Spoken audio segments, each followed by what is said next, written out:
নিজৰ চকুৰে বিশ্বাস কৰিব নোৱাৰা এক অলৌকিক ঘটনা অদৃশ্য শক্তিয়ে আঁকি দিয়ে মহিলাৰ শৰীৰত নিজে নিজে কটা যায় চুলি ঘৰৰ কানি কাপোৰো নিজে নিজে ফলা যায় ঘৰৰ পৰা নোহোৱা হয় ধন আৰু সোণৰ গহনা আমাৰ ঘৰখনত কি হৈছে কোনো একো ধৰিব পৰা নাই মোৰ গোটে দেহাটো ব্লেডে কটাৰ নিচিনা নিজে নিজে কাট খাই যায় ঘৰৰ সকলো কাপোৰ কানি কাট খাই যায় ভূত প্ৰেত বিশ্বাস নকৰা আধুনিক বিজ্ঞানৰ যুগত এয়া কি ঘটিছে প্ৰথমে কেইটামান দৃশ্য চাই লওক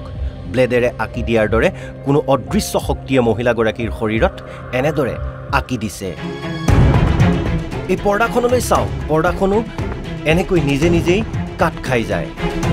বিছনা চাদৰ তুলি লেপ পিন্ধা কানি কাপোৰ সকলোৰে একেই অৱস্থা কোনোবাই কাটি দিয়াৰ নিচিনাকৈ ফাটি গৈছে এয়া অশৰীৰী আত্মা নে অন্য কিবা এই অলৌকিক ঘটনা সংঘটিত হৈছে কলিয়াবৰত বিগত 10 বছৰৰ পৰাই 2-3 বছৰৰ মূৰে মূৰে সংঘটিত হৈ আহিছে এই ঘটনা আনকি মহিলাগৰাকীৰ 2 সন্তানৰ সৈতেও সংঘটিত হয় একেই ঘটনা দিল্লী মুম্বাইকে ধৰি বিভিন্ন ঠাইৰ ডাঙৰ ডাঙৰ চিকিৎসকৰ ওচৰলৈ গৈছে পৰিয়ালটো কিন্তু আধুনিক চিকিৎসা বিজ্ঞানৰ হাততো নাই কোনো সমাধান উপায়হীন পৰিয়ালটোৱে বেজৰ কাষ চাপিছিল যদিও বেজেও দিব নোৱাৰিলে কোনো প্ৰতিকাৰ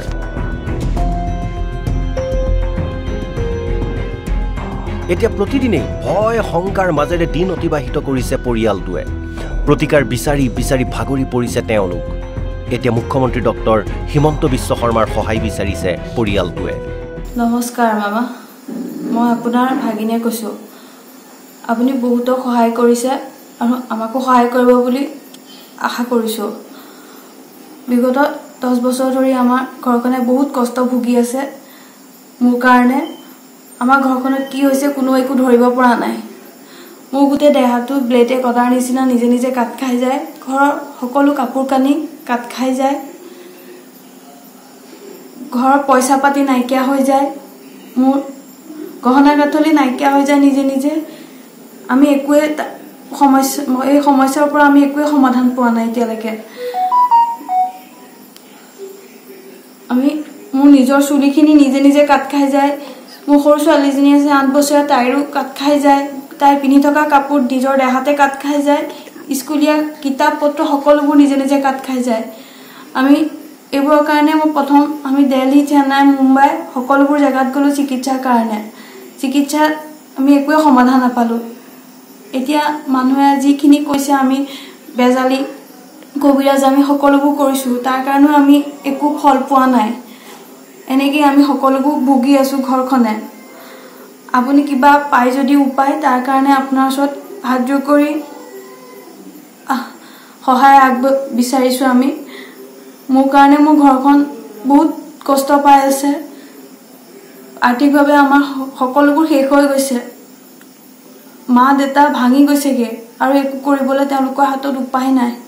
মোৰ 5 মহীয়া ল'ৰা এটা আছে তাৰো এনেকুৱা হয় কি হৈছে আমি একোৱে ধৰিব নোৱাৰা হৈছো পাৰে যদি আপুনি আমাক কোন সহায় কৰি ঘৰখনক শান্তি দিয়ে যাতে এখিনি মোৰ আপোনাৰ ওচৰত প্ৰাৰ্থনা এই ঘটনাক আপুনি কি বুলি অভিহিত কৰিব ইয়া কোনো অশৰীৰী আত্মাৰ কাম কোনো ৰূপ নে আন কিবা